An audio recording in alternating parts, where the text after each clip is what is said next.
Alright, hello. Hello. So I'm sorry for the background noise. It's cold as balls here. So I have the heater running. So sorry.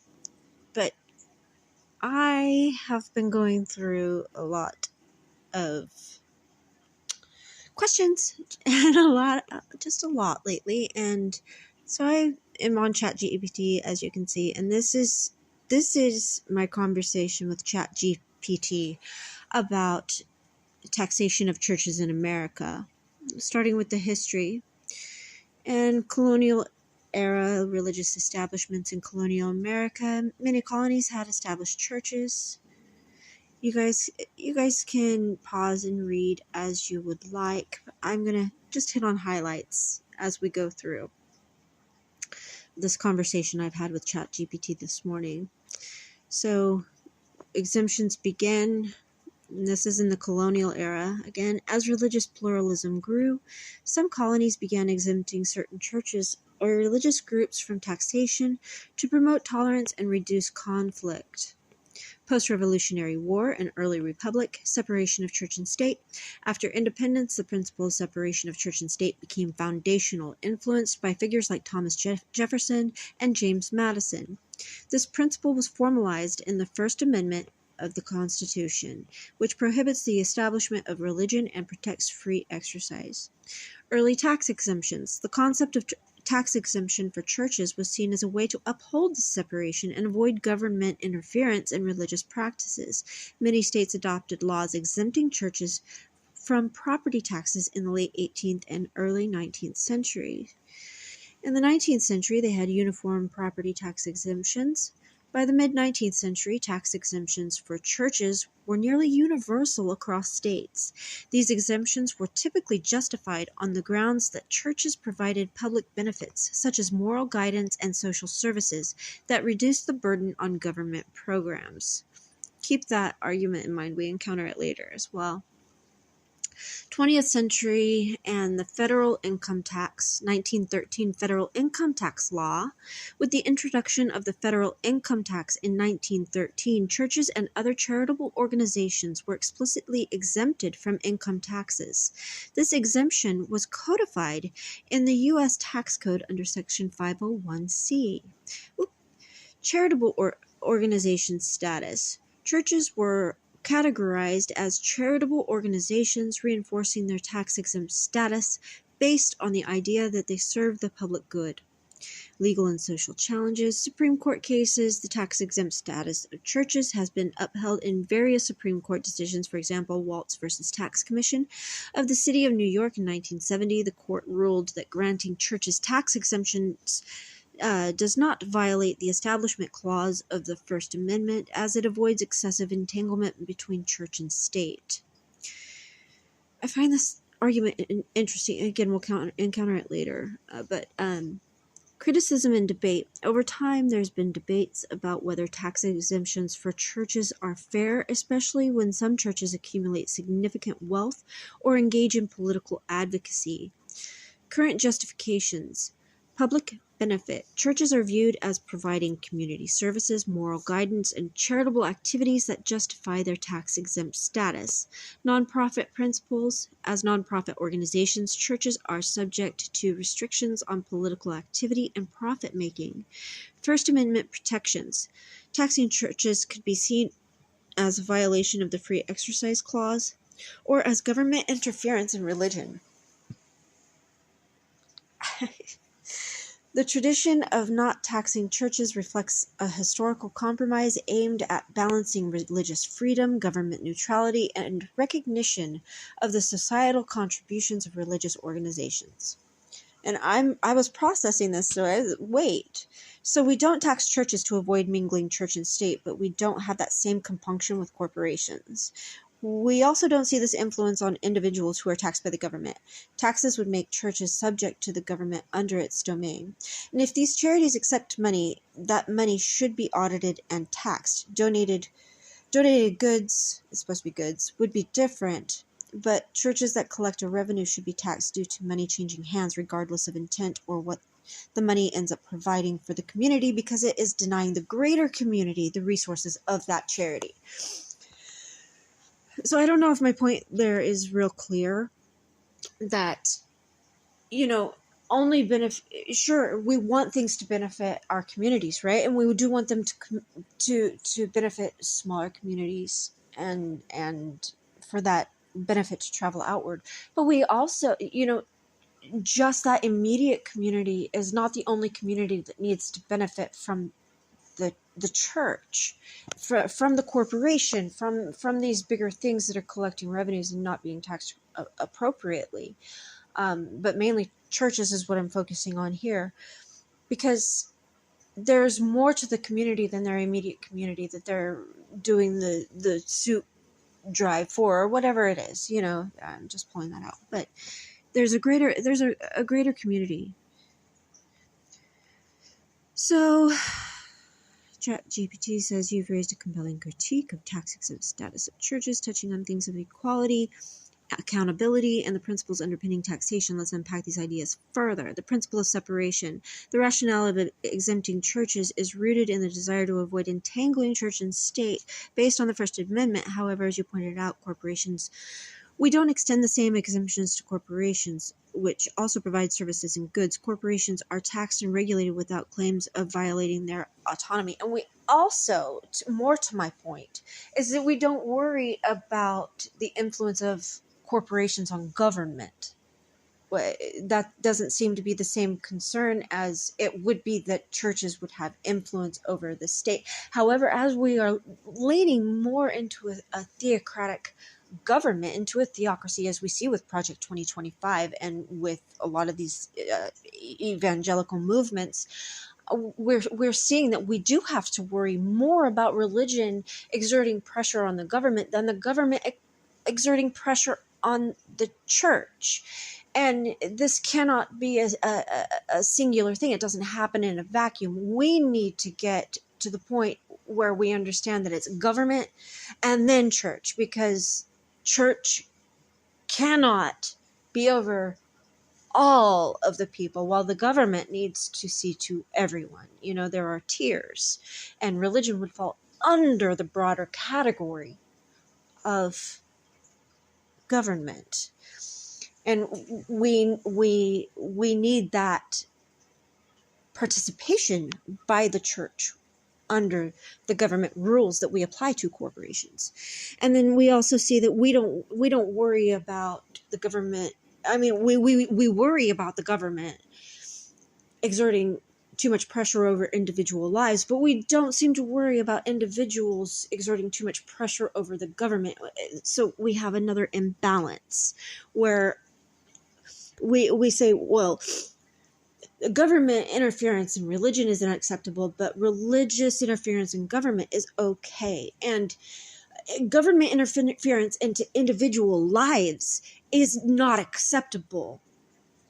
But we don't worry about individual exertion of pressure on the government, which is where we need to strike this balance, which is where I'll get into some more of my ideas. But ChatGPT identifies correctly here that this creates a double standard where churches enjoy privileges not granted to other entities or individuals despite engaging in financial transactions. And then accountability and transparency, which is a big theme for me. I'm going to get into the pillars here in a little bit, but your suggestion to audit and tax church revenue aligns with concerns about accountability. Revenue streams. Many churches operate more like businesses, collecting tithes, selling books or merchandise, and running for-profit ventures. For example, megachurches with massive incomes. This raises the question, at what point does a church become a business? And it has a lack of oversight, unlike charities, which are required to file detailed reports, Form 990 in the United States, on their finances. Churches are exempt. This means they aren't subject to the same level of scrutiny, creating potential for abuse, such as personal enrichment of clergy, political lobbying, which violates 501c3 rules, but is often ignored, and hoarding wealth instead of providing community benefits. Then we have the denial of community resources. When churches are exempt from taxes, public resources. The government loses revenue that could support public goods like education, infrastructure, and healthcare.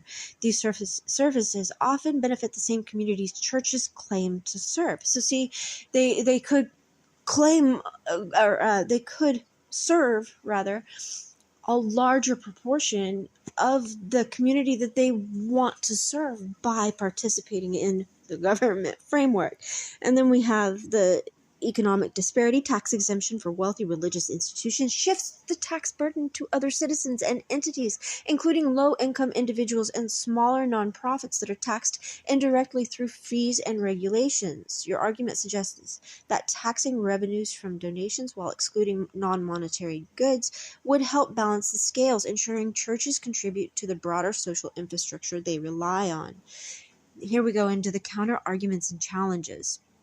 Some might argue religious freedom. Taxing churches could lead to perceived government interference in religious practices or beliefs. Public good. Many churches do provide valuable services such as food banks, shelters, counseling, reducing pressures on government programs. Practical difficulties, like how do we determine what qualifies as taxable revenue versus genuine charitable activity? However, as you noted, intent doesn't exempt other organizations from taxation. Holding churches to the same standard of financial transparency and accountability would ensure their public benefit aligns with their privileged status. These are all just incredible to think about as we go through it. It's a lot to chew on. But we do see this disparity and these imbalances. Now let's look at these counter arguments, because I went through these. The religious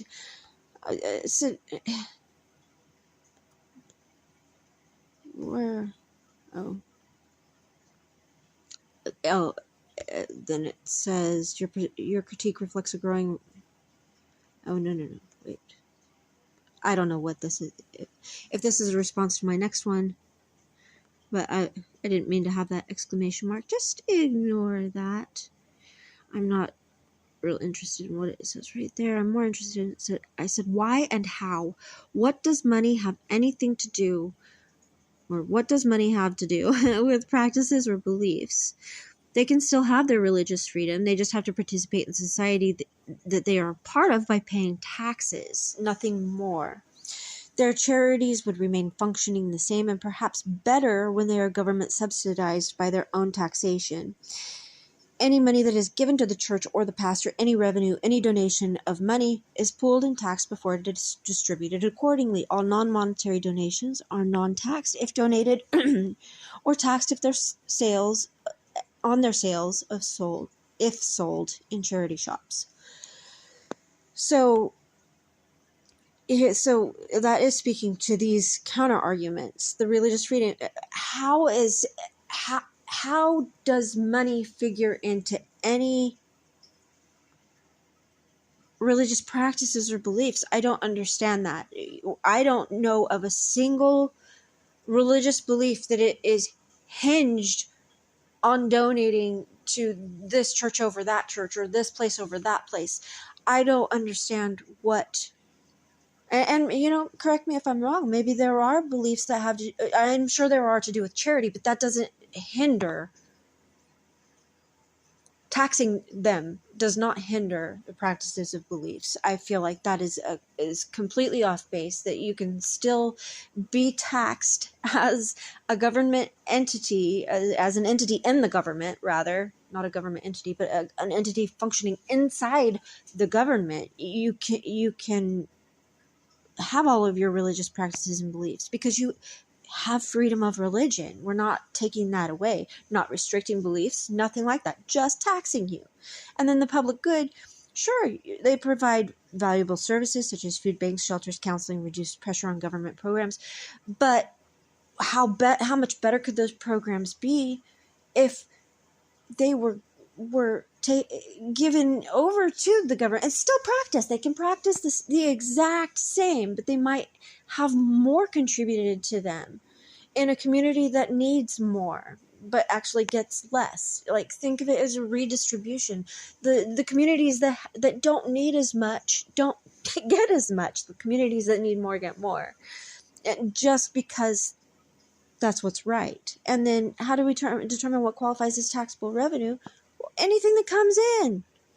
Okay, you have a person standing there with their hands open and a bank account, and any money, any donation, any tithing, any money that goes to that church, that place, the person in there, people in there, that is taxable. Okay.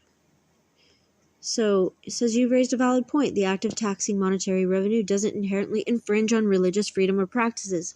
Let's address why taxing churches makes sense and how it can function without limiting religious liberties.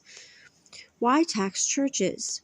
Money doesn't equal belief. Here we get into, yes. Religious freedom is about the right to worship, hold beliefs, and conduct religious practices without government interference. Taxing monetary transactions, donations, or revenue doesn't prevent any of these activities.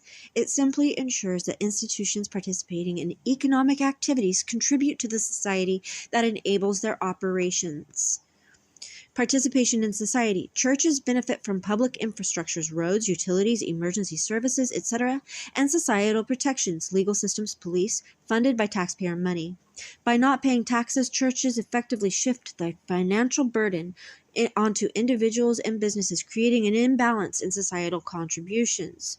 Accountability for wealth accumulation. Some churches, particularly megachurches or those with significant revenue, accumulate massive wealth, often untaxed, while their charitable output remains minimal compared to their income.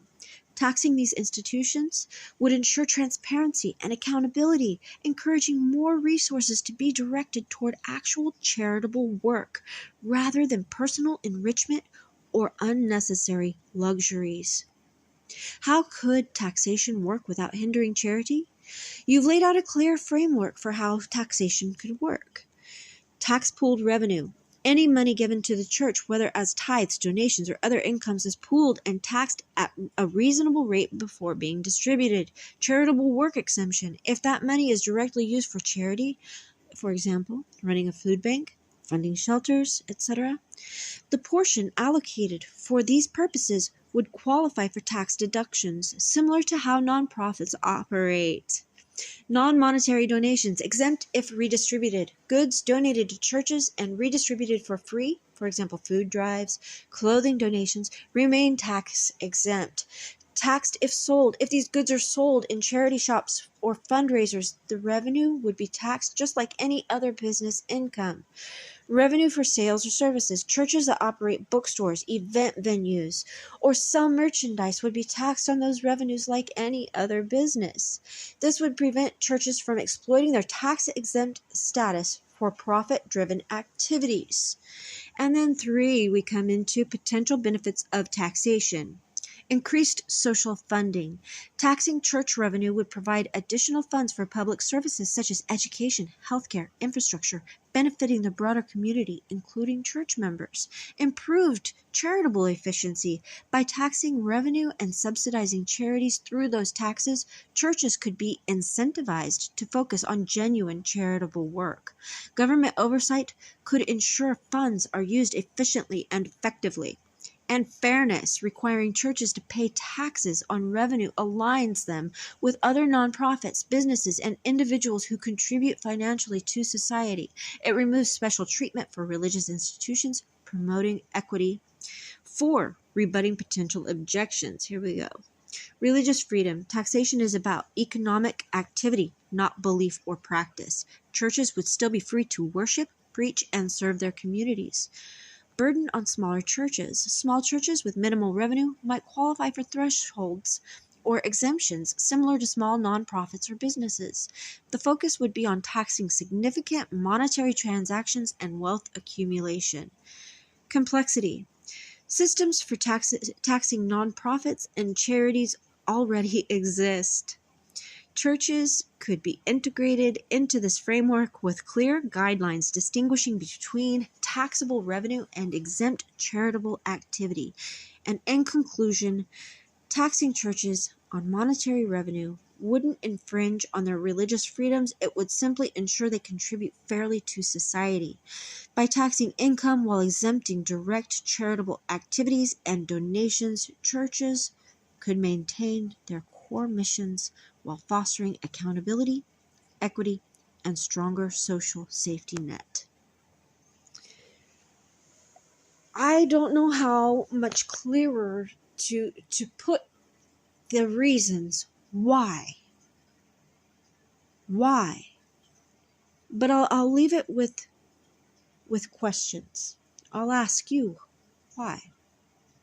Why should churches enjoy a status in our society that nothing else holds?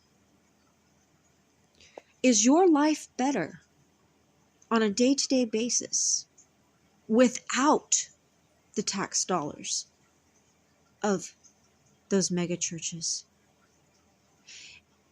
Do you think that your life would be better if our government had those tax dollars? Do you think your life would be better if those tax dollars were poured back into these foundational things in our society like healthcare, education, environmental services, housing? Do you know somebody in your life who would benefit from those things if you yourself would not directly benefit? Can you think of anyone in your life that would benefit from the missing tax dollars of the churches? Thanks for hanging with me in this 21-minute long video. I really hope that you enjoyed this. I think I'm going to continue to do this, where I have these conversations with ChatGPT about these types of questions and these histories and these things, and just see what comes of it, because I think we can enact change. I don't think that it's out of reach. I don't think it's a fantasy of the naive.